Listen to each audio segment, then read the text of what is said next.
Bonjour à tous. Il est des passages de la parole de Dieu qui sont aisés à comprendre lorsque l'on traverse des temps faciles, mais beaucoup plus difficiles à vivre lorsque les orages sont là, lorsque les nuages s'amoncellent. Un de ces passages se trouve dans la bouche de Paul, qui écrit aux Romains, dans sa lettre au chapitre 8 et au verset 18.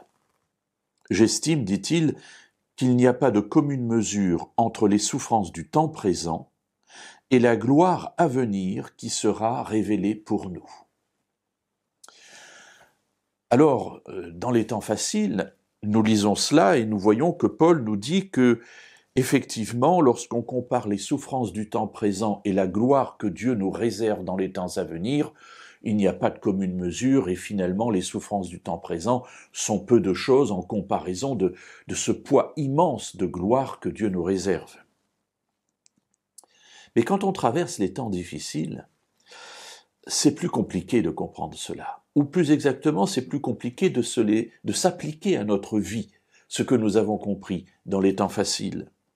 Parce que la souffrance que nous traversons dans le temps présent obscurcit notre vue, bouche notre vision et nous empêche de voir ce qu'il y a au-delà, dans ce temps à venir, dans ce temps qui nous est réservé.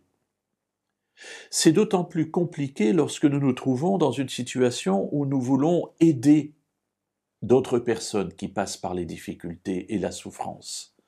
Nous nous adressons à elles pour les encourager et nous leur disons « Écoute, prends courage parce que tu vois les difficultés que tu traverses ne sont rien en comparaison du poids éternel de gloire que Dieu t'a réservé. » Mes amis, n'utilisons jamais cette parole dans ces situations-là, sauf si Dieu nous le dit d'une manière très claire, parce que la plupart du temps, cela sera incompréhensible pour ceux qui traversent les temps difficiles.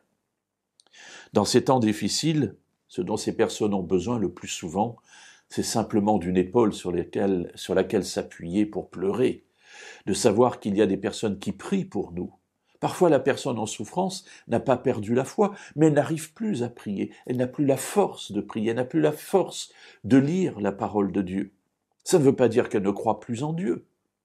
Et si nous sommes là à lui dire « Écoute, prends courage, ça n'est pas grand-chose par rapport à ce qui arrivera », nous ne prenons pas en compte sa souffrance. Et ça n'est pas écoutable, ça n'est pas audible par cette personne. En revanche, lorsque nous sommes dans les temps faciles de notre vie, il est bon de lire ces versets, en particulier celui-ci.